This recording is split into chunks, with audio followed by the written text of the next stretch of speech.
자, 오늘의 말씀은 신약성경 마태복음 5장 27절부터 말씀인데요. 27절부터 30절까지 말씀 함께 읽으시겠습니다. 시작. 옛 사람들이 말한 바 너는 간음하지 말라 한 것을 너희가 들었으나 나는 너희에게 이르노니 누구든지 여자를 보고 그녀에게 음욕을 품는 자는 이미 마음속으로 그녀와 간음하였느니라. 만일 내 오른 눈이 너를 실족하게 하거든 그것을 빼어 내게서 내버리라. 내 지체 중에 하나가 없어지고 내 온몸이 게헨나에 던져지지 않는 것이 내게 유익하니라. 만일 내 오른손이 너를 실족하게 하거든 그것을 찍어 내게서 내버리라. 내 지체 중에 하나가 없어지고 내 온몸이 게헨나에 던져지지 않는 것이 내게 유익하니라. 아멘. 예, 정말 아주 엄격한 말씀입니다. 이 오른쪽에 있는 말씀을 읽어보면은 어느 것이 소중하냐, 그렇죠? 예, 그리고 지혜롭게 잘 생각해봐라. 큰 것을 잃겠느냐, 작은 것을 잃겠느냐, 이런 말씀을 하시는데, 예, 오늘 간음에 대한 말씀인데요. 자, 정신 차리고 읽으셨는지 우리 퀴즈를 풀어보도록 하겠습니다. 다시 한번 읽으시겠습니다. 옛 사람들이 말한 바 너는 간음하지 말라 한 것을 너희가 들었으나 나는 너희에게 이르노니 누구든지 여자를 보고 그녀에게 어떻게 하는 자는 음욕을 품는 자는 이미 무엇으로? 마음으로 그녀와 간음하였느니라. 만일 내 오른 눈이 너를 어떻게 하게 하거든? 실족하게 하거든. 그것을 빼어 내게서 내버리라. 내 백체 중, 지체 중, 뭐 백체, 지체 뭐 비슷한 말입니다. 내 지체 중에 하나가 없어지고 내 온몸이 어디에? 게헨나, 불못에 던져지지 않는 것이 내게 유익하니라. 만일 내 오른손이 너를 실족하게 하거든 그것을 찍어 내게서 내버리라. 옆에 도끼가 없는 게 다행이죠.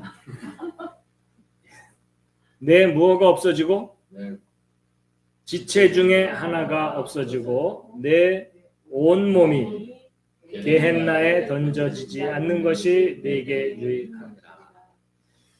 여러분 29절 30절의 말씀을 그냥 문자 그대로 적용하면 지금 현재 우리 중에는 그렇죠? 예. 제대로 모습을 갖춘 사람이 없을 겁니다. 그렇죠? 예.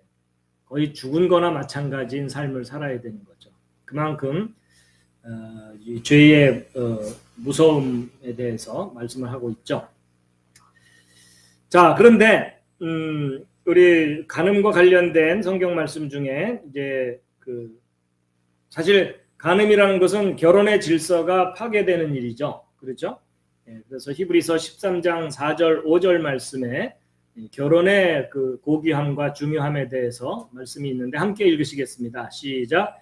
결혼은 모든 것 가운데 존귀한 것이요 잠자리는 더럽히지 말아야 하거니와 음행을 일삼는 자들과 간음하는 자들은 하나님께서 심판하시리라. 너희의 행실을 탐욕이 없게 하고 너희가 가진 것들로 만족하라. 그분께서 이르시되 내가 결코 너를 떠나지 아니하고 너를 버리지 아니하리라 하셨느니라. 아멘. 예, 우리가 세상을 살아가면서 어떤 상황과 어떤 일들이 벌어졌을 때 어떻게 행동하고 어떻게 반응을 하고 어떻게 그 일을 처리해야 되나 할 때 대부분은 상식 수준에서 그리고 사람들의 평균적인 생각을 기준으로 처리할 때가 많죠. 그렇죠? 또는 전통적인 어떤 입장에서 하거나 또 보편적인 의견들을 바탕으로 하는데 사실 기독교인들은 이제 그런 기준으로 판단을 하면 안 되고 항상 기준이 뭐죠?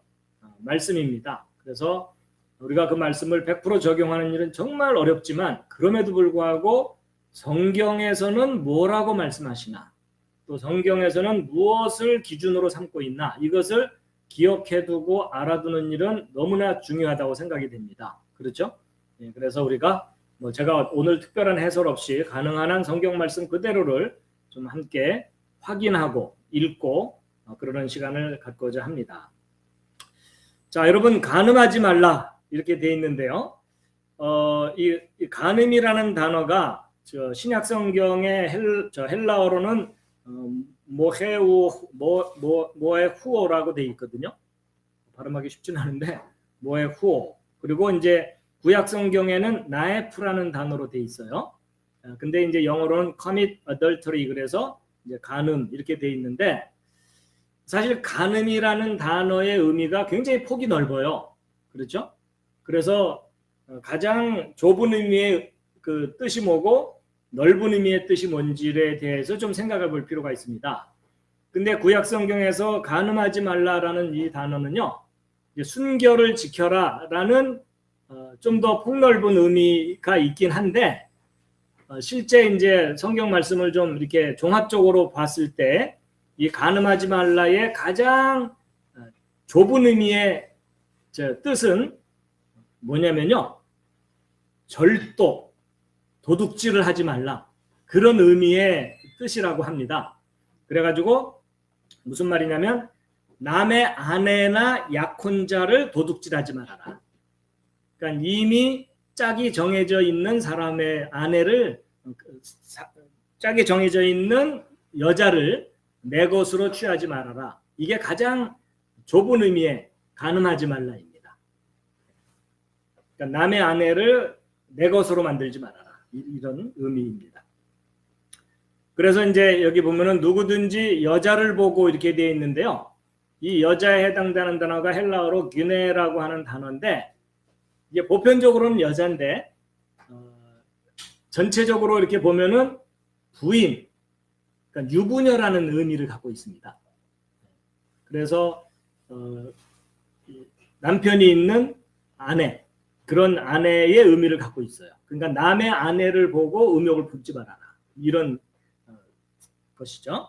그래서 이제 그녀에게 음욕을 품는 자에 대한 헬라어 원문을 나름대로 문법적인 의미를 부여해서 해석하는 분 중에 이제 이 뜻이, 그녀에게 음욕을 품는 자라는 말의 뜻이 그녀가 음욕을 갖게끔 하려는 자.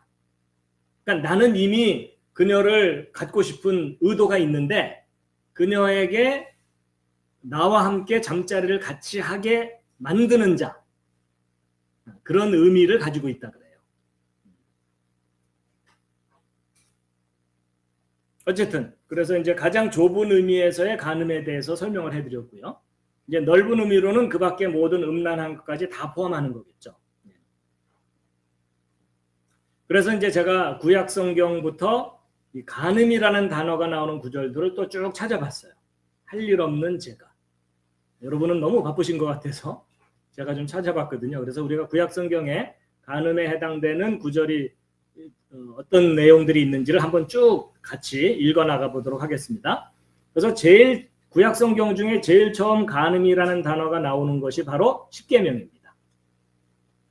그래서 출애굽기 20장 14절 함께 읽으시겠습니다. 시작. 너는 간음하지 말라. 그래서 이제 간음에 해당되는 단어가 히브리어로 나에프라고 하는 단어인데, 이제 우리가 보통 알고 있는 그 간음이라는 뜻을 갖고 있습니다. 그리고 이제 그 간음이 구체적으로 무엇인지가 레위기서에 나와 있거든요. 함께 읽으시겠습니다. 시작. 다른 남자의 아내와 간음하는 남자, 곧 자기 이웃의 아내와 간음하는 자가 있을 경우 그 간음한 자와 간음한 여자를 반드시 죽일지니라.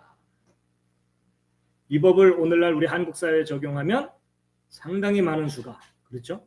죽어야 되는 그런 상황일 수도 있을 겁니다. 자, 신명기 5장 18절은 그 십계명을 다시 한번 상기시켜 주시는 말씀입니다. 한 번 더 읽겠습니다. 시작. 너는 간음하지 말라. 예. 자, 신명기 5장 20절 읽겠습니다. 시작.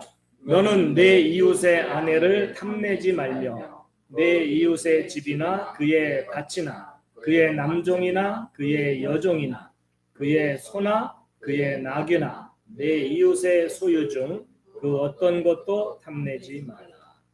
10계명 중에 10번째 계명에 해당되죠. 그렇죠?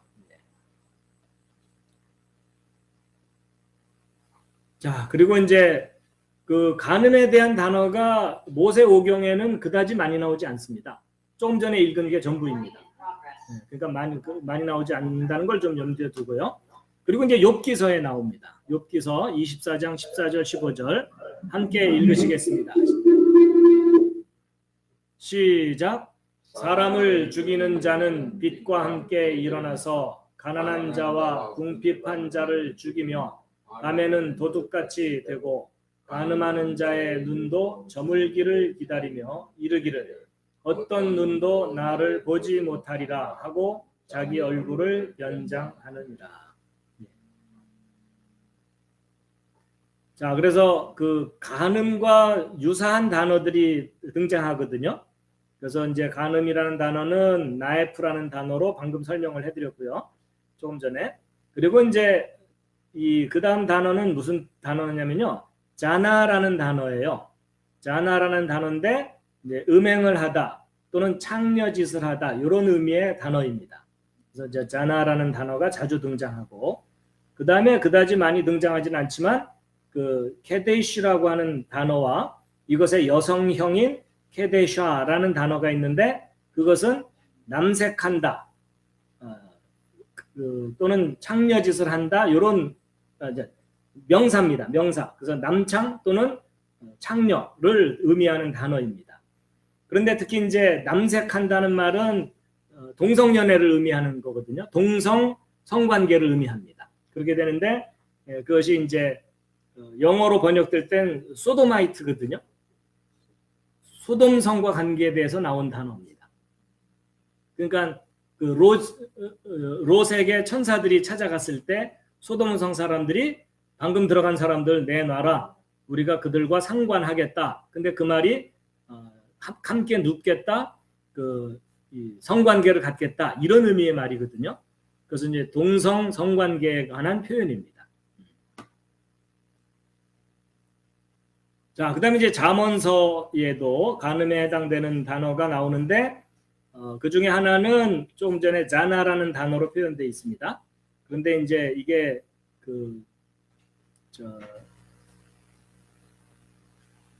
간음이라고 이제 번역이 되어 있지만 원래 그 자나라고 하는 단어라고 염두에 두시고 잠언에 나오는 말씀들을 읽겠습니다. 잠언서 6장 26절 시작. 음탕한 여자로 말미암아 남자가 빵 한 조각을 얻으려고 끌려가나니 간음하는 여자는 귀중한 생명을 사냥하리로다. 이게 이제 그 유부녀라는 의미보다는 창녀라는 의미가 있는 그런 구절이라고 보시면 됩니다. 그 다음에 잠언 6장 32절 함께 읽으시겠습니다. 시작. 그러나 누구든지 여자와 간음하는 자는 명철이 부족한 자니라. 그것을 행하는 자는 자기 자신의 혼을 망하게 하며. 자, 30장 20절도 읽으시겠습니다. 시작. 간음하는 여자의 길도 그러하니라. 그녀가 먹고 자기 입을 씻고는 말하기를 내가 사악한 짓을 행하지 아니하였다 하느니라. 예, 이상이 잠언서에 기록되어 있는 말씀들이고요. 자, 이사야서 57장 3절 또 읽겠습니다. 시작. 그러나 여자 마법사의 아들들아 간음하는 자와 창녀의 씨야 너희는 여기로 가까이 나오라. 뭐 이미 다 아시겠지만 간음을 성경은 절대로 긍정적으로 표현하는 일은 없습니다. 그렇죠? 항상 부정적이고 죄악으로 분류를 하고 그렇습니다. 자, 예레미야서에 특별히 간음에 대한 단어들이 많이 등장을 합니다. 근데 그것은 단순히 육체적인 간음만을 의미하는 게 아니라 다른 남자와 함께하는 거기 때문에 하나님을 멀리하고 우상과 함께하는 것을 간음으로 또 표현을 하셨어요. 그래서 그런 걸 염두에 두고서 우리 말씀을 읽겠습니다. 그래서 여기 저 빨간색이 간음이고요. 그 다음에 여기 초록 계통의 색깔로 제가 해놓은 것은 이제 자나라는 단어 좀 구별해서 읽으시면 되겠습니다. 자, 예레미야 3장 8절 말씀 함께 읽으시겠습니다. 시작. 타락한 이스라엘이 이 모든 이유로 인해 간음을 행하였을 때에 내가 그녀를 버리고 그녀에게 이혼 증서를 주었으나 그럼에도 그녀의 배신한 자매 유다가 두려워하지 아니하고 오히려 가서 또한 장려짓 하는 것을 내가 보았노라. 자, 이미 말씀드린 대로 이것은 우상 숭배, 그렇죠? 하나님을 버린 이스라엘과 유다에 대한 표현들입니다. 그래서 이스라엘이 먼저 멸망하죠. 너무나 우상 숭배가 극심했기 때문에. 근데 그 망하는 걸 뻔히 보면서도 유다가, 그렇죠? 남유다가 역시 우상 숭배를 하는 것에 대한 표현들이라고 볼 수 있겠습니다. 자, 예레미야서 3장 9절에 있는 말씀도 읽겠습니다. 시작. 그녀가 자기의 행음을 가볍게 여겼으므로 돌과 나무줄기와 간음하여 그 땅을 더럽혔거늘. 예, 여기 돌과 나무줄기라는 것은 뭐냐면 우상들에 대한 상징적인 표현들이겠죠. 자, 그 다음에 예레미야서 5장 7절 말씀도 읽겠습니다. 시작. 내가 어찌 이 일에 대하여 너를 용서하겠느냐. 네 자녀들이 나를 버리고 신이 아닌 것들로 맹세하였으며 내가 그들을 배불리 먹임에 그들이 간음하고 때를 지어 장녀들의 집에 모였도다. 예, 예레미야서에는 간음에 대한 단어들이 많이 나오는데요. 계속 읽겠습니다. 시작. 너희가 도둑질하고 살인하며 간음하고 거짓 맹세하며 바알에게 분향하고 너희가 알지 못하는 다른 신들을 따라 걸으면서. 9장 2절 시작. 오 내가 광야에서 여행자들이 묵을 곳을 얻어 내 백성을 버려두고 그들을 떠나서 갈 수 있다면 얼마나 좋을까. 그들은 다 간음하는 자들이요 배신한 자들의 모임이로다. 하나님의 정말 안타깝고 간절한 마음을 표현하신 거겠죠. 내가 이 백성 좀 버려두고 떠나고 싶다. 너무 악하고 하나님을 배반하고 있기 때문에 그런 표현입니다. 예레미야서 13장 27절 시작. 내가 내 간음들과 내 울음소리와 내 행음의 음탕함과 들의 작은 산들 위에 있는 내 가증한 것들을 보았느니라. 오 예루살렘아 내게 화가 있을지어다. 내가 깨끗하게 드려 하지 아니하느냐. 언제나 한 번 그리 되겠느냐. 예레미야서는 정말 많이 나오죠. 계속 읽겠습니다. 23장 10절 시작. 그 땅에는 간음하는 자가 가득하고 맹세하는 일로 인하여 그 땅이 애곡하며 광야의 아름다운 곳들이 마르고 그들의 행로가 악하며 그들의 힘이 바르지 아니하도다. 23장 14절 읽겠습니다. 시작. 또 내가 예루살렘의 대언자들에게서도 무서운 일을 보았노라. 그들은 간음을 행하고 거짓 속에서 걸으며 또 악을 행하는 자들의 손을 강하게 하여 아무도 자기의 사악함에서 돌이키지 아니하게 하나니 그들이 곧 그들 모두가 내게는 소돔 같으며 그것의 거주민들은 고모라 같으니라. 자, 29장 23절도 읽겠습니다. 시작. 이는 그들이 이스라엘 안에서 나쁜 짓을 저지르고 자기 이웃의 아내들과 간음하며 또 내가 그들에게 명령하지 아니한 거짓말들을 내 이름으로 말하였기 때문이라. 내가 그것을 아나니 내가 증인이니라. 주가 말하노라. 자, 여기까지가 이제 예레미야서에 나오는 관련된 말씀들이었고요. 자, 에스겔서에도 예레미야서와 아주 비슷합니다. 예레미야와 에스겔이 서로 비슷한 시기에 활동했던, 남유다가 멸망할 때 활동했던 선지자들이죠. 자, 에스겔서 16장 32절 읽겠습니다. 시작. 오히려 너는 자기 남편 대신 낯선 자들을 취하여 간음을 행하는 아내와 같도다. 23장 37절 시작. 그들이 간음을 행하였고 그들의 손에 피가 있으며 또 그들이 자기들의 우상들과 간음을 행하고 또 자기들이 내게 낳아준 자기들의 아들들로 하여금 그 우상들을 위해 불 가운데로 지나가게 하여 소멸되게 하였느니라. 자, 23장 43절 에스겔서 시작.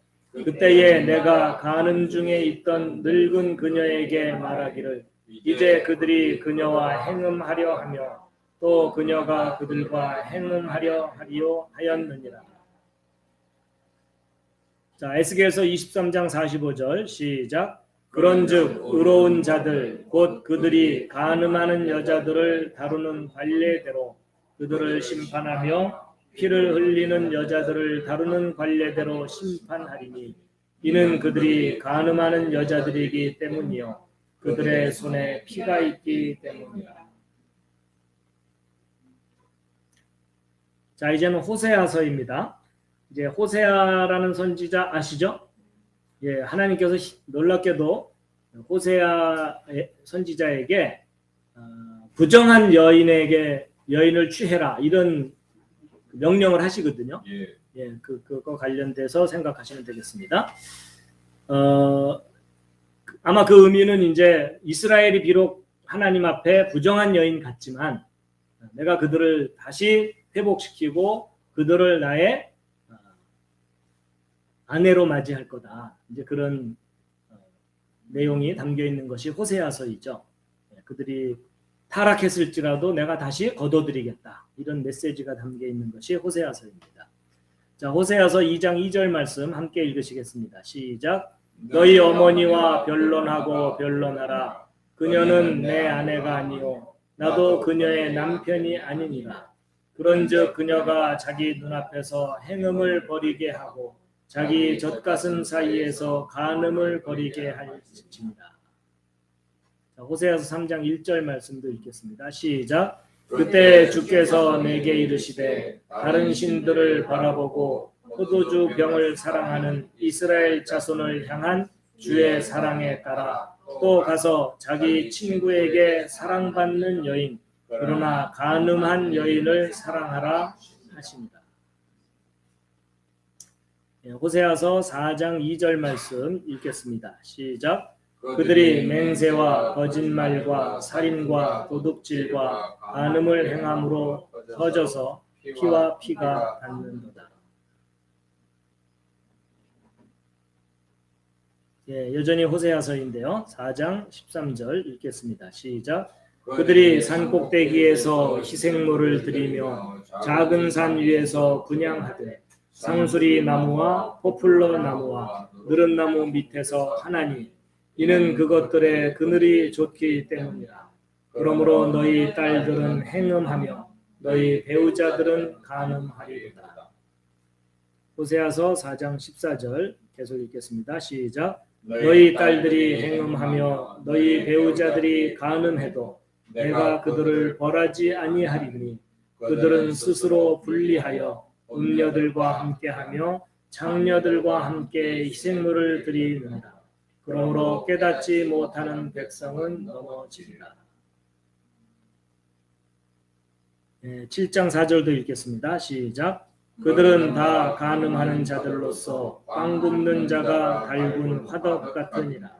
그는 반죽을 만든 뒤에 그것이 다 발효되기 전에 부풀리기를 멈추느니라.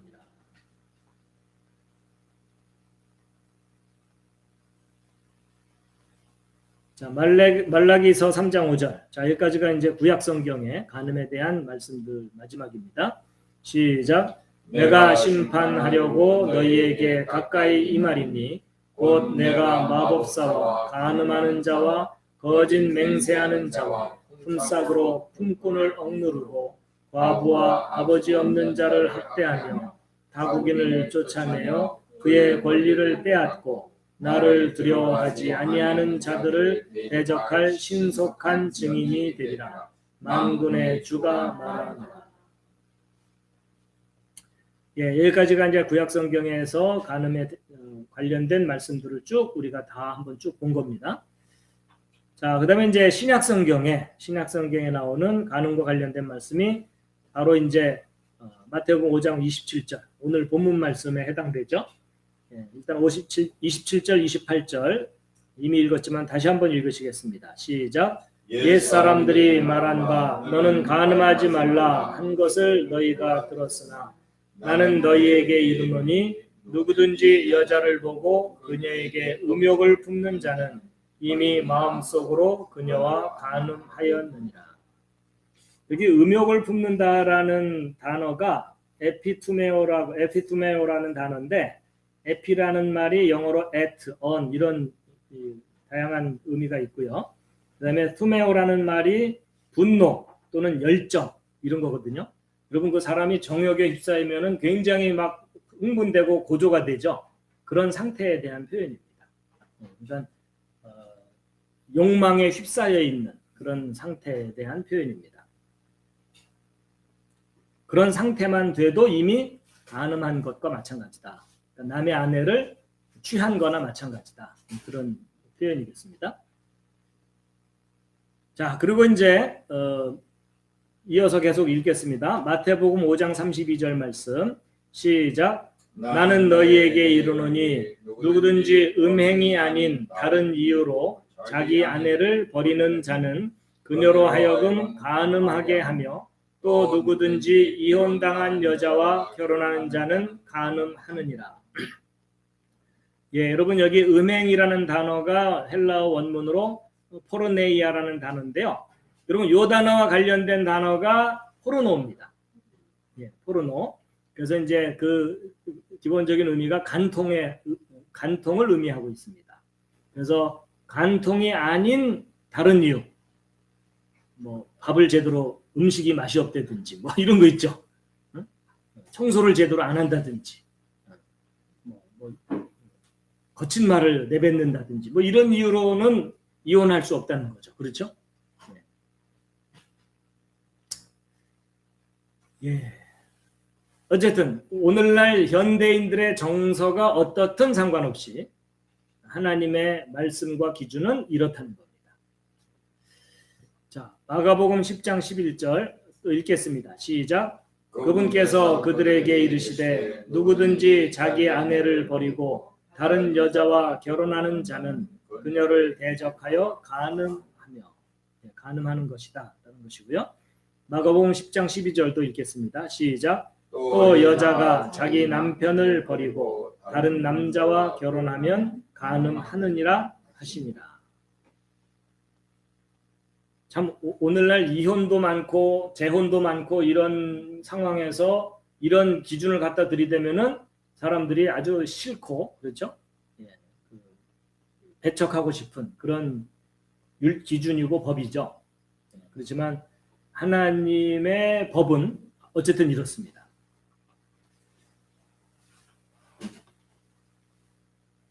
자, 그리고 또 누가복음 18장 11절 읽겠습니다. 시작. 바리새인은 서서 자기 홀로 이렇게 기도하여 이르되 하나님이여 내가 다른 사람들 곧 착취하고 불의하고 간음하는 자들과 같지 아니하고 더욱이 이 세리와도 같지 아니함을 감사하나이다. 예, 바리새인은 스스로 의롭다고 생각하는 사람들이고 그 의를 드러내려고 하는 사람들이었죠. 그래갖고 더러운 죄를 제가 행하지 않았습니다 라고 당당하게 하나님께 기도하는 그런 모습인데 주님께서 이 모습을 칭찬하셨을까요? 부정적으로 판단하셨을까요? 네, 부정적으로 판단하셨습니다. 그렇죠? 자기를 높이려고 하는 것 때문에 그리고 위선적인 모습 때문에 그러셨죠. 자, 요한복음 8장 3절에 있는 말씀 3절과 4절을 함께 읽겠습니다. 시작. 서기관들과 바리새인들이 간음하다가 붙잡힌 여자를 그분께 데리고 와서 그녀를 한가운데 세우고 그분께 이르되 선생님이여 이 여자가 간음하다가 현장에서 붙잡혔나이다. 그래가지고 신약성경 중에 복음서에 간음에 해당되는 단어가 들어있는 성경 구절은 이 정도입니다. 이 정도. 그래서 뭐 이 간음에 대해서 아주 구체적으로 자세하게 정의를 내리고 이러지는 않아요. 그래서 이 도대체 간음의 범위가 어디서부터 어디까지냐 이것에 대해서도 명확하게 명시되어 있지는 않습니다. 그래서 음란한 생각하는 것조차도 간음이냐 이런 질문을 하게 되면 성경을 가지고 뚜렷하게 대답해 주기가 쉽진 않아요. 근데 일단은 이 성적인 행위가 이루어졌느냐가 기본적인 기준인 거예요. 그리고 이제 음란한 생각까지도 간음으로 봐야 되느냐 뭐 이런 것들에 대해서는 좀 약간 애매해요. 그 만약에 그것도 간음이라면 그 간음한 사람들은 돌로 쳐 죽여야 되잖아요. 그렇죠? 너 음란한 생각 했지? 이러면서 잡아다가 돌로 쳐 죽일 수는 없잖아요. 그렇죠? 그래서 그런 부분들에 대해서는 저도 사실은 정확하게 그 기준선을 모르겠어요. 그런데 야고보서에 보면 세상과 벗된 것이 가능한다고 했죠. 그렇죠. 세상과 벗된 것도 간음이고 우상숭배도 간음이죠. 그러면 뭐 불교 믿고 뭐 이러는 사람들도 다 잡아다가 돌로 쳐야 되잖아요. 그러니까 이제 그렇게 일률적으로 적용할 수는 없다는 거죠. 자, 조금 전에 읽은 요한복음 8장에 간음한 여인에 대해서 예수님께서 어떻게 대응을 하셨는가 이 부분에 대해서 우리가 좀 확인해 볼 필요가 있을 것 같아서 요한복음 8장 1절부터 그 내용들을 한번 좀 같이 먼저 읽어보겠습니다. 자, 8장 1절부터 5절까지 함께 읽으시겠습니다. 시작. 예수님께서 올리브산으로 가시니라. 그분께서 아침 일찍 다시 성전으로 들어오시니 온 백성이 그분께 나오매 그분께서 앉으사 그들을 가르치시더라. 서기관들과 바리새인들이 간음하다가 붙잡힌 여자를 그분께 데리고 와서 그녀를 한가운데 세우고 그분께 이르되 선생님이여 이 여자가 간음하다가 현장에서 붙잡혔나이다. 이제 모세는 율법에서 이러한 자를 돌로 치라고 우리에게 명령하였거니와 선생님은 어떻게 말하겠나이까 하니라. 이게 돼 있는데요. 그 조금 전에 그 간음에 대한 처벌이 그 레위기서 20장 10절 우리가 읽은 데 있잖아요. 다시 한번 읽으시겠습니다. 시작. 다른 남자의 아내와 간음하는 남자 곧 자기 이웃의 아내와 간음하는 자가 있을 경우 그 간음한 자와 간음한 여자를 반드시 죽일지니라. 레위기서 20장 10절을 참고해서 보게 되면 이 상황에 약간 이상한 점이 발견돼요. 그렇죠? 뭐죠? 여자만 끌고 왔어요. 그렇죠? 남자를 끌고 오지 않았어요. 그렇다는 얘기는 이 사람들이 정말 순수하게 간음한 사람에 대한 어떤 처벌을 바라는 게 아니라 의도가 있다는 거죠. 숨겨진 왜곡된 의도가. 그렇죠? 일단 그 남자는 어떻게 됐을까요? 남자는 여자를 간음하고 네. 내 친구 옆에 있는데 너 여자가 어디에 있으니까 가르쳐주고 그렇게 했는데 그러니까 집단 간음했다. 혼음을 했다. 네. 근데 그 성경에 써 있지 않잖아요. 있진 않지만 써 있진 않은데 그거를 단정할 수는 없는 것 같고요. 근데 그게 저 문맥을 요한복음 8장을 읽어보면 네. 그렇게 한 남자들이 자기들의 죄가 예수님 앞에 드러날 것 같으니까 예수님의 힘을 빌려가지고 이 여자를 정죄만 하면 이 여자만 돌로 쳐서 죽여버리면 자기들이 죄가 묻힌다. 저는 이렇게 그건 개인적인 추론이겠죠. 예, 추론, 추론입니다. 예. 이건 팩트는 아닙니다. 그 상황을 목격하진 않으셨기 때문에. 자, 말씀하셔도 좋습니다. 현장에서 붙잡혔다고 했으니까요. 예. 남자가 도망치고 여자가 붙잡혀 왔고 그 여자한테 다시는 죄를 범하지 말라 그러셨으니까 예. 범죄 현장은 있었던 것 같아요. 그렇겠죠. 근데 남자는 도망쳤을 확률이 안 잡혔으니까 여자만 끌고 오지 않았을까요? 남자는 도망치지 않았겠느냐? 네. 근데 이제 가능성은 여러 가지예요. 도망치니까 못 잡았다 이럴 수 있으니까 여자만 끌고 왔다 이럴 수도 있고 아니면 그들이 짜고 그렇죠. 이미 의도를 가지고 그렇게 행하지 않았겠느냐. 그래서 남자는 살짝 놓아주고 그랬을 수도 있고 근데 그 사람이 굉장히 교묘하다는 것도 우리가 생각해야 됩니다. 저기에 더 뒤에 읽어보면요. 자, 일단 뒤를 다 읽어보고 나서 얘기를 하죠. 예. 지나친 상상은 건강에 해롭습니다. 알겠습니다. 예, 지나친 상상은 건강에 해롭습니다. 정신 건강과 영적인 건강에 해로울 수 있습니다. 그냥 우리는 기록된 그 자체만 가지고서 생각하고 나머지는 네, 알겠습니다. 임의적이라고 둬야 될 것 같아요. 자, 어쨌든 계속 읽어보도록 하겠습니다. 요한복음 8장 6절에서 9절 읽겠습니다. 시작. 그들이 그분을 시험하며 이렇게 말한 것은 그분을 고소하려 함이더라. 그런데 예수님께서는 그들의 말을 듣지 못하신 듯 몸을 굽혀 손가락으로 땅에 쓰시니라. 이에 그들이 계속해서 그분께 물으니 그분께서 일어나 그들에게 이르시되 너희 중에 죄 없는 자가 먼저 그녀에게 돌을 던지라 하시고 다시 몸을 굽히사 땅에 쓰시니라. 그들이 그것을 듣고는 양심의 가책을 받아 나이가 가장 많은 자로부터 시작하여 마지막까지 하나씩 빠져나가매 오직 예수님만 남았고 그 여자는 한가운데 서 있더라. 자, 여기 보면은 일단 그들의 의도가 기록돼 있어요. 그렇죠? 예, 예수님을 시험하려고. 그러니까 선한 의도가 아니고 일부러 함정을 파서 예수님이 넘어지게 하려고. 그죠? 예, 그런 의도가 있습니다. 근데 어쨌든 예수님께서 그들의 말을 듣지 못하신 듯, 그러니까 뭐 못 들었다는 뜻이 아니라 듣지 못한 듯하게 그냥 예수님은 거기에 신경 쓰지 않고 몸을 굽혀서 손가락으로 땅에 뭔가를 쓰셨다 이렇게 돼 있죠. 그래서 계속해서 쓰시면서 너희 중에 죄 없는 자가 먼저 돌을 던져라 이랬죠. 그러면서 또 계속 또 다시 또 글을 쓰시는 거예요. 그렇죠? 그랬더니 이제 반응이 뭐냐면 그들이 이제 예수님의 말을 듣고서 자기들 양심에 찔렸다는 거죠. 그죠? 그러니까 이 사람들에게도 약점이 있다는 의미겠죠. 그리고 나이가 많은 사람부터 없어졌대요. 자, 그래서 이제 사람들이 궁금해하는 것 중에 하나가 뭐겠어요? 도대체 예수님께서 땅바닥에다 쓴 글씨의 내용이 글의 내용이 뭐겠느냐 하는 거예요. 예, 자, 이제 지금부터는 이제 상상을 하셔도 좋습니다. 어차피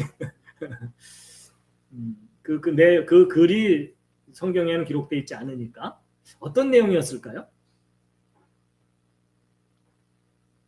그러니까 여기서 예수님이 하신 말씀의 중요한 포인트가 뭐냐면 죄 없는 자가 돌로 치라 그랬죠. 그러면 예수님께서는 그 땅에 쓰신 내용의 요점이 뭐겠어요? 그들에게 죄가 있음을 기록하는 내용일 가능성이 높겠죠. 그것도 무슨 죄? 아무래도 간음죄일 가능성이 높겠죠. 그렇죠? 예. 그러니까 아마도 나이가 많은 사람들 순서대로 그들의 간음에 해당되는 죄목을 이게 계속 적어 내려가셨던 것 같아요. 그들의 이름까지 적으셨든지. 그래서 대제사장 누구 이런 일이 있었지 뭐 이렇게 쓰셨든지 했을 가능성이 있는 것 같아요. 그랬더니 이제 그들이 도대체 뭘 쓰나 이렇게 보다가 저기 내 이름 있네 이러면서 하나 둘 사라지지 않았을까? 뭐 이건 제 개인적인 추측이에요. 그런 것 같아요. 나이가 많이 산 사람이 죄가 많아. 그렇죠. 나이가 많으면 죄가 너덜너덜 많을 수밖에 없으니까. 그리고 그들이 아무래도 리더들이니까 이 상황을 주도하는 사람들이겠죠. 그렇죠? 그러니까 그들의 죄부터 하나씩 쓰기 시작하니까 이제 나머지들도 지레 겁먹고 어휴, 내 이름도 나오겠군 이러면서 다들 가지 않았겠느냐. 그러니까 어떤 의미에서는 그때 당시에 이런 간음이 만연해 있던 상황일 가능성이 높습니다. 그렇죠? 그래서 이제 들킨 죄, 안 들킨 죄 다 합쳐서 그냥 간음에 해당되는 죄가 만연했던 그런 상황인 것을. 자, 그래서 어쨌든 뭐 예수님께서 무슨 내용을 쓰셨는지는 미스테리예요. 궁금하시죠? 아주 많이 궁금하신 분들은 먼저 올라가셔도 좋습니다. 자, 그 다음에 그 뒷부분 마저 읽겠습니다. 자, 10절부터 12절까지 시작. 예수님께서 일어나사 그 여자 외에는 아무도 없음을 보시고 그녀에게 이르시되 여자여 너를 고소하던 그 사람들이 어디 있느냐 아무도 너를 정죄하지 아니하였느냐 하시니 그녀가 이르되 주여 아무도 하지 아니하였나이다 하매 예수님께서 그녀에게 이르시되 나도 너를 정죄하지 아니하노니 가서 다시는 죄를 짓지 말라 하시니라. 그때에 예수님께서 다시 그들에게 말씀하여 이르시되 나는 세상의 빛이니 나를 따르는 자는 어둠 속에 다니지 아니하고 생명의 빛을 얻으리라 하시니라.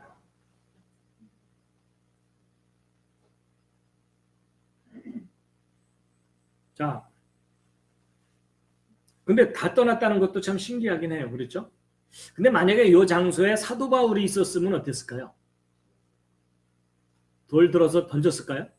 왜냐하면 사도 바울은 나름대로 자기가 굉장한 의인이라고 자부하던 사람이었잖아요. 그렇죠? 예수님이 한번 쏙 둘러보셨을까? 아, 사도 바울은 없구나. 이러면서 자, 여러분 여기서 이제 중요한 예수님의 그 대응이 나오시는데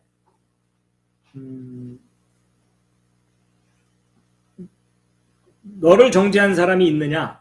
그랬더니 아무도 없다 그랬어요. 그렇죠? 다 떠났던 거죠. 그렇다면 일단 다 떠난 그 사람들이 다 간음에 해당되는 죄를 지었다는 거였겠죠. 그렇죠? 그리고 예수님께서 나도 너를 정죄하지 아니하노니. 자, 여기서 잘 받아들여야 되는 게 뭐냐면 정죄를 하지 않았다는 얘기는 너는 간음을 하지 않았다라고 말씀하신 건 아니죠. 그렇죠? 예. 만약에 예수님이 이 여인을 간음죄로 정죄를 했다면 어떻게 하셔야 되죠? 예수님이 돌로 쳐야 돼요. 맞죠? 근데 이제 정죄를 하지 않는다는 의미는 죄가 없다는 뜻이 아니라 거기에 대한 처벌을 하지 않겠다. 이런 의미인 것 같아요. 그렇죠? 예. 그리고 가서 다시는 죄를 짓지 말라. 다시는 죄를 짓지 말라는 얘기는 간음은 죄다라는 뜻이죠. 그렇죠? 그래서 다시는 간음하지 말라 그 말이겠죠. 그러니까 간음이 죄가 아니라고 말씀하시는 게 아니라 간음이 죄이다. 그렇지만은 그것에 대한 처벌은 내가 하지 않는다. 그런 의미인 것 같아요.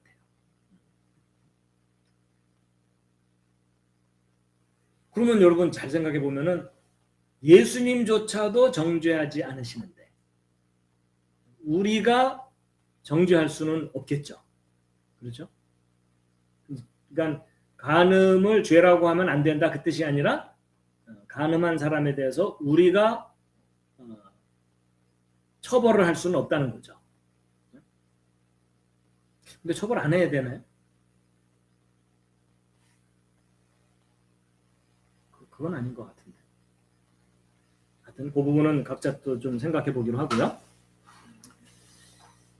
자, 그 다음에 이제 일단 요 부분은 좀 보류를 하고 이제 복음서 이외에 사도행전 이후에 간음이라는 단어가 나온 구절들을 또 찾은 거예요.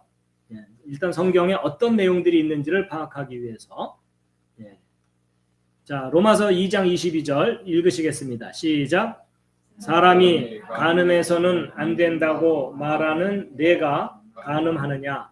우상들을 몹시 싫어하는 내가 신전 물건을 몰래 취하느냐? 예, 지도자들에 대한 비난이죠. 비판. 자, 로마서 13장 9절도 읽겠습니다. 시작. 너는 간음하지 말라. 너는 살인하지 말라. 너는 도둑질하지 말라. 너는 거짓 증언하지 말라. 너는 탐내지 말라 한 것과 그 외에 어떤 다른 명령이 있을지라도 그것은 너는 내 이웃을 내 자신과 같이 사랑하라 하신 이 말씀 안에 간략하게 들어있느니라. 여러분, 간음하지 말라는 그 명령의 배경에는 내 이웃을 사랑해라. 그게 배경이라는 거죠. 그렇죠?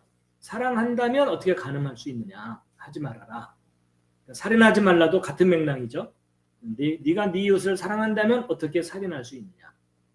그래서 10계명에 있는 내용은 어찌 보면 그 배경에는 항상 사랑이 배경에 있는 명령이라고 볼 수 있겠습니다. 자, 고린도전서 6장 9절 말씀 읽으시겠습니다. 시작. 불의한 자가 하나님의 왕국을 상속받지 못할 줄을 너희가 알지 못하느냐. 속지 말라. 음행하는 자나 우상 숭배자나 간음하는 자나 여성화된 남자나 남자와 더불어 자신을 욕되게 하는 남자나. 여기는 이제 동성 성관계에 대한 표현을 하는 거죠. 자, 갈라디아서 5장 19절 읽겠습니다. 시작. 이제 육신의 행위들은 명백하니 이것들이다. 곧 간음과 음행과 부정함과 세욕과. 자, 그다음 히브리서 13장 4절도 읽겠습니다. 시작. 결혼은 모든 것 가운데 존귀한 것이요 잠자리는 더럽히지 말아야 하거니와 음행을 일삼는 자들과 간음하는 자들은 하나님께서 심판하시리라. 자, 야고보서 2장 11절 시작. 간음하지 말라 하신 분께서 또한 살인하지 말라 하셨은즉 이제 내가 비록 간음하지 아니하여도 살인하면 율법을 범한 자가 됩니다. 여러분, 사실 그 성적인 욕망을 다스리는 일은 쉽진 않습니다. 그렇죠? 그런데 이제 그것을 다스릴 수 있는 여러 가지 방법이 있겠지만 그 중에 하나가 어떤 사람이 행복하기를 바란다면, 그렇죠? 그 사람이 행복한 결혼 생활을 하길 바라고 행복한 삶을 누리기를 원하는 마음이 바탕에 깔려 있으면 사실은 간음이라든지 모든 죄를 짓지 않는 그런 마음 자세가 되겠죠. 그렇게 좀 생각해 볼 수가 있겠습니다. 자, 야고보서 4장 4절 말씀 시작. 너희 간음하는 남자들과 간음하는 여자들아 세상과 친구가 되는 것이 하나님과 원수되는 것인 줄 너희가 알지 못하느냐. 그러므로 누구든지 세상의 친구가 되고자 하는 자는 하나님의 원수가 되느니라. 자, 요한계시록 신약성경 마지막 부분입니다. 자, 함께 2장 22절 시작. 보라, 내가 그녀를 침상에 던져 넣을 것이요 그녀와 함께 간음하는 자들도 만일 자기 행실을 회개하지 아니하면 큰 환난 속에 던져 넣을 것이며.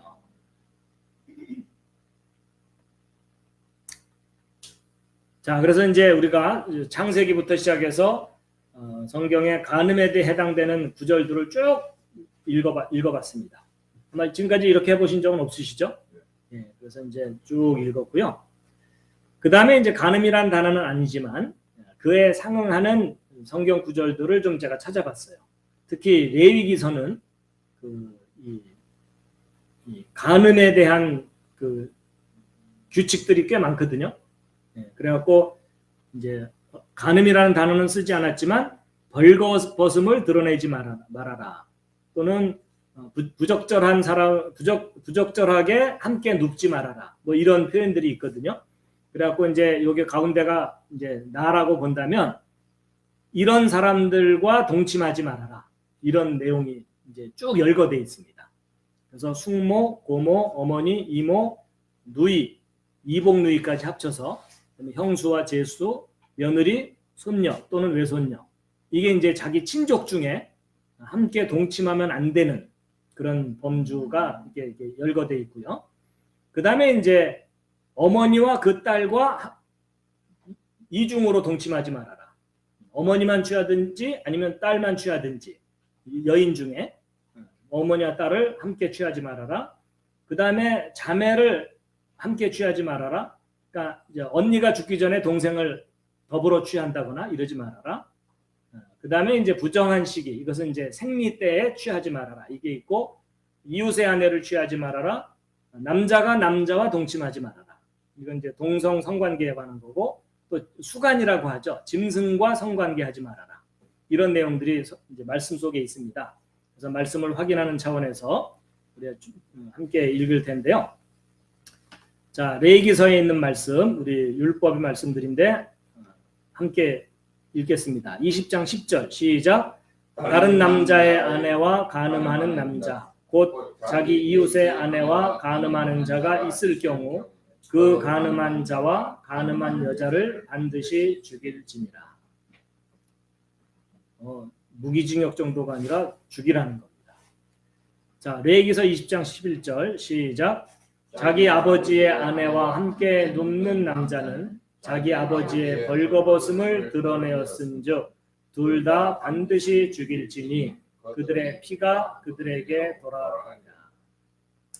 자, 레위기서 20장 12절 시작. 남자가 자기 며느리와 함께 누우면 둘 다 반드시 죽일지니 그들이 혼돈을 일으켰으므로 그들의 피가 그들에게 돌아가리라.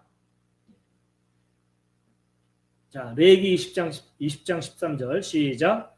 또 남자가 여자와 함께 눕듯이 남자와 함께 누우면 둘 다 가증한 짓을 행하였은즉 반드시 그들을 죽일지니 그들의 피가 그들에게 돌아가리라. 자, 레위기서 20장 14절 시작. 남자가 아내와 그녀의 어머니를 취하면 그것은 사악함인즉 그와 그들을 함께 불로 태울지니 이것은 너희 가운데 사악함이 없게 하려 함이니라. 장모를 범하지 말아라 이런 거죠. 그 다음에 레위기서 20장 15절 시작. 남자가 짐승과 함께 누우면 반드시 그를 죽이고 너희는 그 짐승도 죽일 것이며. 자, 레위기서 20장 16절 시작. 여자가 어떤 짐승에게든지 가까이 하여 그것을 향해 눕거든 너는 그 여자와 그 짐승을 죽이되 그들을 반드시 죽일지니 그들의 피가 그들에게 돌아가리라.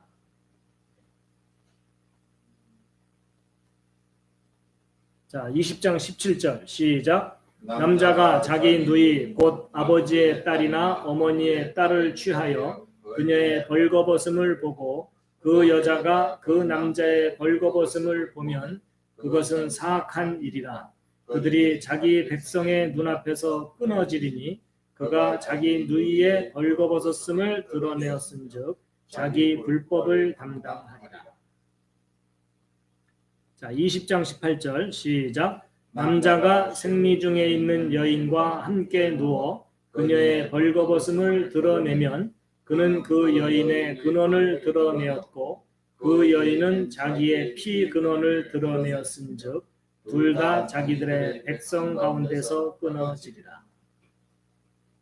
자, 20장 19절 시작. 너는 내 이모나 고모의 벌거벗음을 드러내지 말지니 그리하는 자는 자기의 가까운 친족을 벌거벗기느니라. 그들이 자기 불법을 담당하리라. 자, 20장 20절 시작. 남자가 자기 숙모와 함께 누우면 그가 자기 삼촌의 벌거벗음을 드러내었은즉 그들이 자기 불법을 담당하여 자식이 없이 죽으리라. 자, 20장 21절 시작. 남자가 자기 형제의 아내를 취하면 그것은 부정한 일이니라. 그가 자기 형제의 벌거벗음을 드러내었은즉 그들이 자식이 없으리라.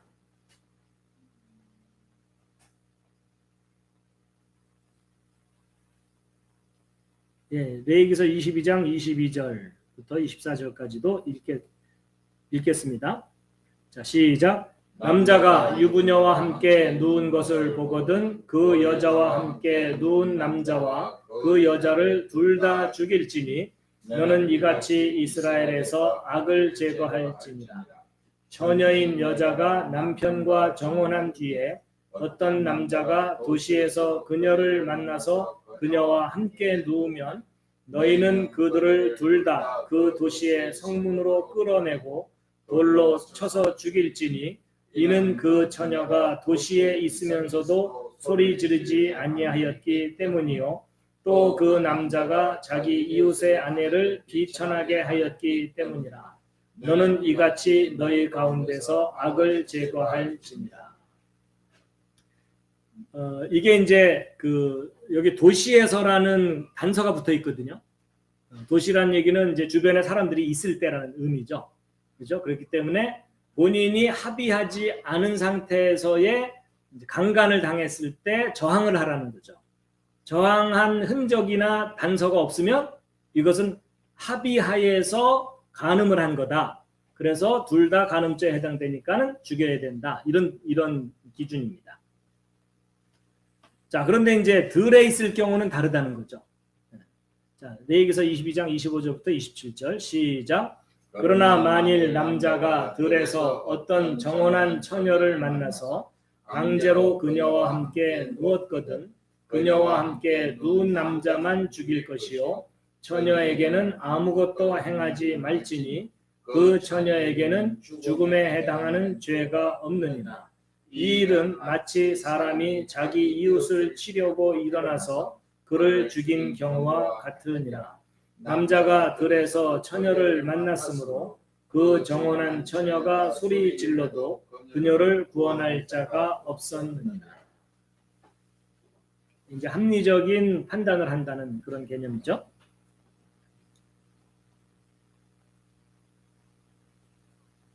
자, 신명기. 이게 신명기예요. 제가 요 어느 부분이 그 전 거가 요거 이건 내 얘기니까 여기가 신명기에 제가 카피를 하다가 이거를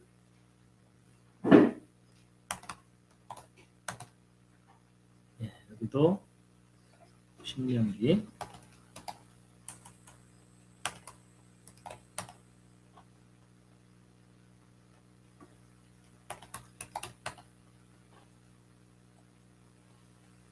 이 앞에는 내 얘기 맞고요.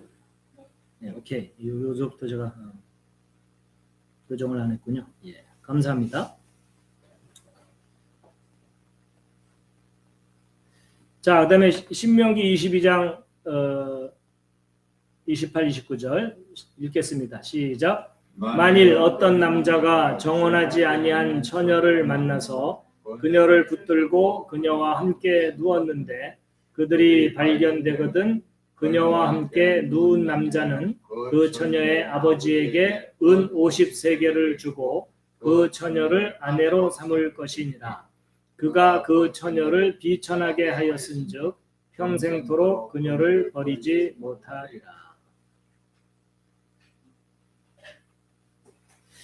근데 이 경우는 여자가 저항을 했는지 안 했는지에 대한 구별이 없네요. 그렇죠?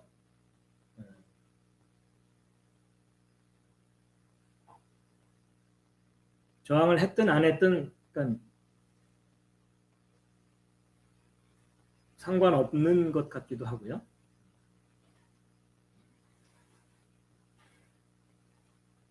어쨌든 우리가 성경에 뭐라고 기록되어 있는지를 확인하는 거니까.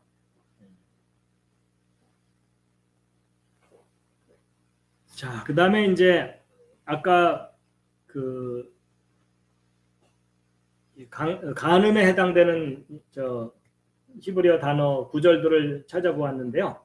이번에는 이제 자나에 대한 구절들을 또 찾았는데 또 꽤 많더라고요. 그래서 그거 일일이 읽었다가는 다들 기절하실 것 같아서. 그래서 이 자나라는 단어가 주로 이 창녀로 번역이 되는 그런 단어다. 이렇게 좀 이해를 하시고 화면만 좀 보여드리고요. 그 다음에 이제 간음과 관련해서 이 동성 간의 성관계에 관한 말씀들이 성경 속에 있어요. 그래서 8번 정도 나옵니다. 그래서 어떤 내용들이 나오는지를 좀 파악해 둘 필요는 있기 때문에 제가 좀 정리를 좀 했습니다. 그래서 이 창세기 19장과 사사기 19장에 동성 성관계를 시도하려고 했던 그런 구절들이 있습니다. 물론 미수에 그쳤지만 그렇다는 얘기는 그때 당시 사람들이 동성 성관계가 성행했다는 의미거든요. 그래가지고 일단 19절 창세기 19장 5절 읽으시겠습니다. 시작.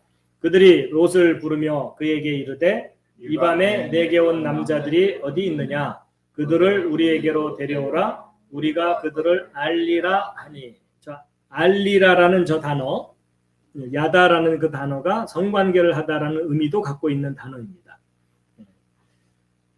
자, 그 다음에 사사기 19장 22절도 읽겠습니다. 시작. 그 도시의 사람들 곧 벨리알의 아들들이 그 집을 에워싸고 문을 두들기며 집주인 노인에게 말하여 이르기를 내 집에 들어온 남자를 끌어내라. 우리가 그를 알리라 하니. 예, 여기 알리라도 마찬가지고요. 예.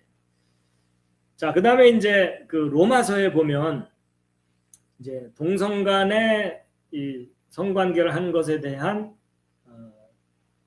말씀이 있거든요. 그래서 그것은 하나님이 보시기에 합당하지 않은 것이다라는 그런 표현이 있습니다.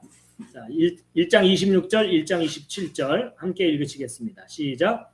이러한 까닭에 하나님께서 그들을 수치스러운 애정에 내주셨으니 이는 심지어 그들의 여자들도 본래대로 쓸 것을 본성에 어긋나는 것으로 바꾸었기 때문이라. 남자들도 이와 같이 본래대로 여자 쓰는 것을 버리고 서로를 향해 욕정이 불일 듯하여 남자가 남자와 더불어 보기 흉한 짓을 행함으로 자기 잘못에 합당한 보응을 자기 속에 받았느니라. 예. 그래서 이 동성 간의 그 관계는 하나님께서 수치스럽게 여기시는 그런 것이다. 자, 그다음에 고린도전서 6장 9절에서 10절 말씀 중에 6장 10절 읽겠습니다. 시작. 음행을 일삼는 자와 남자와 더불어 자기를 더럽히는 자와 건전한 교리에 역행하는 것 때문입니다. 이렇게 표현되어 있고요. 자, 그다음에 디모데전서 1장 8절에서 10절 중에 이제 9절과 10절에 있는 말씀 읽겠습니다. 시작. 음행하는 자나 간음하는 자나 여성화된 남자나 남자와 더불어 자신을 욕되게 하는 남자나 이런 사람들은 하나님의 왕국을 상속받지 못하리라. 그래서 어쨌든 성경은 동성 성관계를 부정적으로 판단하고 있다는 것을 우리가 일단은 알아둘 필요가 있고요. 근데 이제 오늘날 워낙 동성애가 널리 퍼져 있잖아요. 확산돼 가고 있고 또 사회적으로도 그들을 합법화시키는 그런 경향들이 있는데 동성애적인 성향이 있잖아요. 근데 그것을 정죄할 수 있느냐 이런 것에 대한 논란이 많죠. 그런데 이 성경에서는 동성애에 대한 성향이 있는 것 자체에 대한 직접적인 언급의 말씀은 없는 것 같아요. 그렇죠? 예. 그런데 동성 간의 육체적인 행위를 한 것에 대해서는 단죄를 하고 있어요. 그렇죠? 예. 그래서 제가 이제 떠오르는 말씀이 창세기 4장 7절에 있는 말씀, 그 가인과 아벨의 제사에 대해서 아벨의 제사는 받아들였지만 가인의 제사는 하나님이 책망을 하시면서 하신 말씀이 여기 있거든요. 잠깐만요. 이거 뭐가 글자가 하나 빠졌네요. 예, 내가 잘 행하면이죠. 예. 자, 창세기 4장 7절 함께 읽으시겠습니다. 시작. 내가 잘 행하면 너를 받지 아니하겠느냐? 그러나 내가 잘 행하지 아니하면 죄가 문에 엎드려 있느니라. 그 죄의 열망이 내게 있으리니 너는 그 죄를 다스릴 것이니라 하시니라. 여러분, 죄의 열망 또는 욕망, 그렇죠? 예, 소망은 너한테 있지만 다스려야 된다. 여러분, 이게 무슨 말이냐면 나는 동성애적인 성향이 있기 때문에 어쩔 수 없이 동성애를 하는 거다라고 변명하지 말고 그걸 다스려야 된다.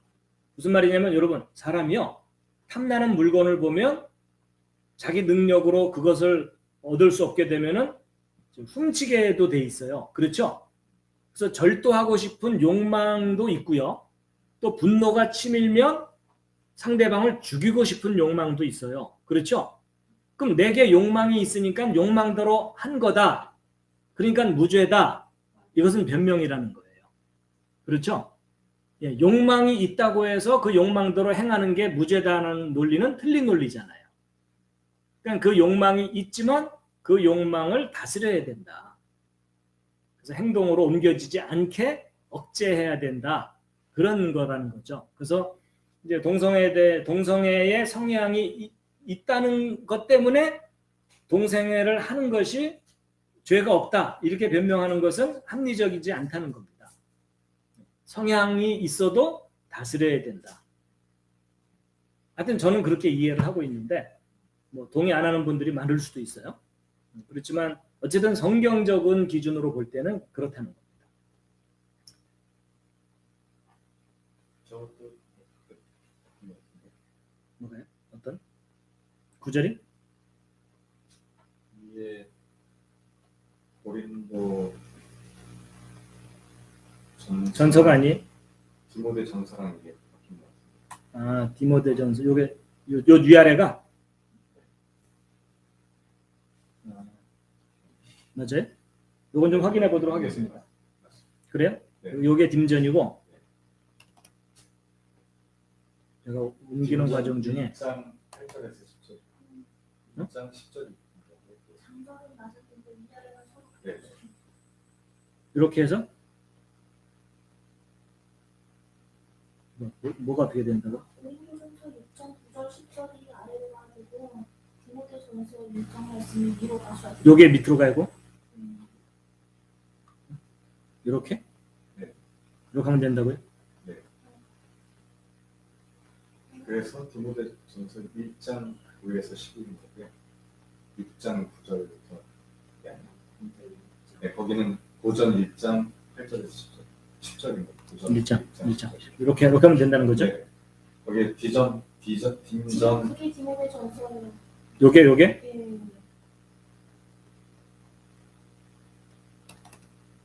그럼 여기도 딤. 이거는 맞은 거. 이건 안 틀린 것 같은데. 오케이. 예, 교정해 주셔서 감사합니다.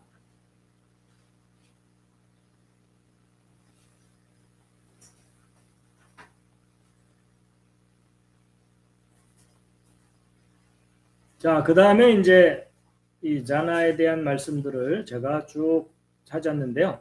이것은 그냥 눈으로만 보고 넘어가도록 하겠습니다.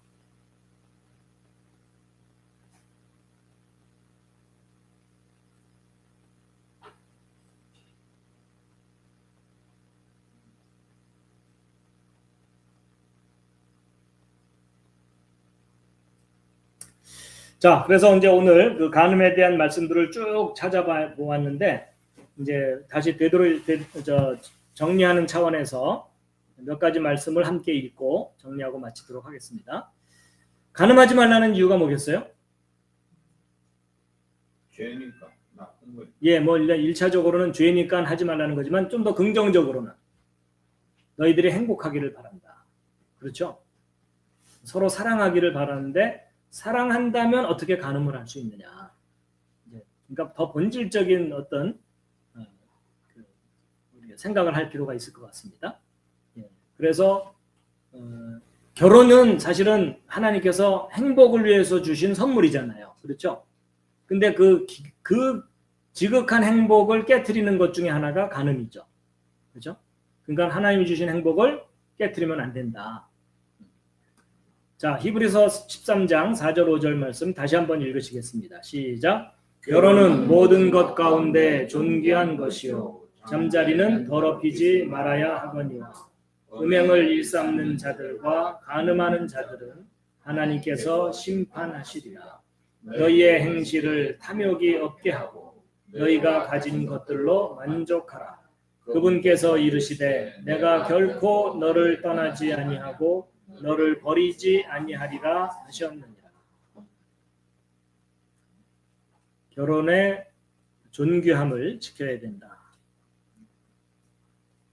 자, 또 잠언서 6장 32절 말씀도 읽겠습니다. 시작. 그러나 누구든지 여자와 간음하는 자는 명철이 부족한 자니라.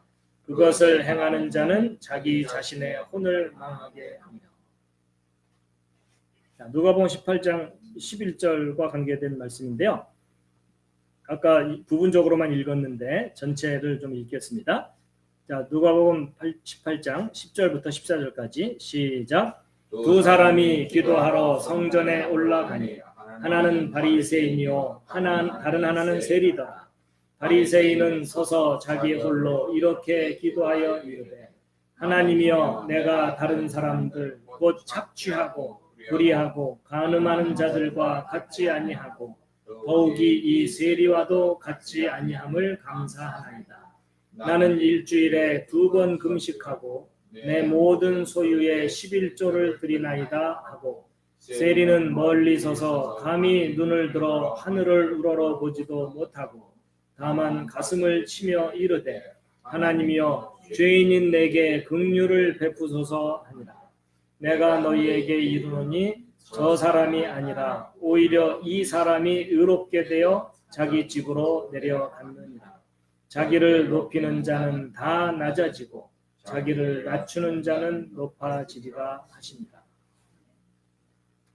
여러분 이제 사람이 살면서 실수할 수 있고 또 죄악의 길에 빠졌다가 다시 회복될 수도 있고 그렇습니다. 그렇지만 또 워낙 좋은 가문에서 좋은 교육을 받고 좋은 환경에서 사실 죄 짓지 않고 정말 선하게 살았던 사람도 있죠. 그렇죠? 물론 하나님 앞에 선한 사람은 없지만 보편적인 기준으로 볼 때 정말 모범적으로 살았던 사람들이 있을 수 있습니다. 근데 그런 사람들이 볼 때는 간음하고 뭐 온갖 더러운 일을 했던 사람들을 바라볼 때 추하게 보일 수 있고 그들을 정죄할 수도 있고 그럴 수가 있죠. 그렇죠? 그렇지만 이제 오늘 읽은 이 누가복음 말씀은 절대로 자기 자신을 높이지 말아라. 그렇죠? 긍휼한 마음이 없이 저는 저 사람들처럼 간음도 안 했고 이렇게 자기를 내세우고 이러지 말아라 하는 그런 말씀이라고 생각이 됩니다. 자, 그리고 사실은 모든 사람이 간음의 그 죄에서 벗어나기가 힘듭니다. 그렇죠? 왜냐하면 그 성적인 욕망이 끊임없이 일어나기 때문에. 그래서 저는 가끔 어떤 생각이 드냐면 왜 하나님께서 성적인 욕망을 주셨을까? 이런 생각을 할 때도 있어요. 돌부처처럼 이렇게 사람을 만드셔서 어떤 경우에도 죄를 짓지 않도록 좀 만드시지 왜 그렇게 나약하게 만드셨을까? 이런 생각이 들기도 하는데 어쨌든 하나님이 주신 선물이 왜곡된 거겠죠. 그렇죠? 성이라는 것도 하나님이 주신 너무나 기쁜 선물인데 그것이 잘못 사용됐을 때 부작용이 너무 큰 거겠죠. 자, 예수님께서는 어쨌든 이렇게 망가지고 어그러진 우리들을 정죄하지 않으시고, 그렇죠? 그렇지만 그렇다고 그것이 죄가 아니다 이렇게 말씀하시지 않고 다시는 죄를 짓지 말라라고 말씀을 하십니다. 자, 요한복음 8장 10절에서 12절 말씀 다시 한번 읽으시겠습니다. 시작. 예수님께서 일어나사 여자 외에는 아무도 없음을 보시고 그녀에게 이르시되 여자여 너를 고소하던 그 사람들이 어디 있느냐 아무도 너를 정죄하지 아니하였느냐 하시니 그녀가 이르되 주여 아무도 하지 아니하였나이다 하매 예수님께서 그녀에게 이르시되 나도 너를 정죄하지 아니하노니 가서 다시는 죄를 짓지 말라 하시니라. 그때에 예수님께서 다시 그들에게 말씀하여 이르시되 나는 세상의 빛이니 나를 따르는 자는 어둠 속에 다니지 아니하고 생명의 빛을 얻으리라 하시니라. 아멘. 자, 오늘 읽은 말씀에 대한 묵상은 각자가 자기 삶 속에서 꾸준히 해야 될 거라고 생각이 듭니다. 단지 오늘은 우리가 성경에 뭐라고 써 있나 그것을 확인하는 시간이었다라고 생각이 되고요. 자, 이제 이것으로써 오늘의 성경 공부를 마치도록 하겠습니다.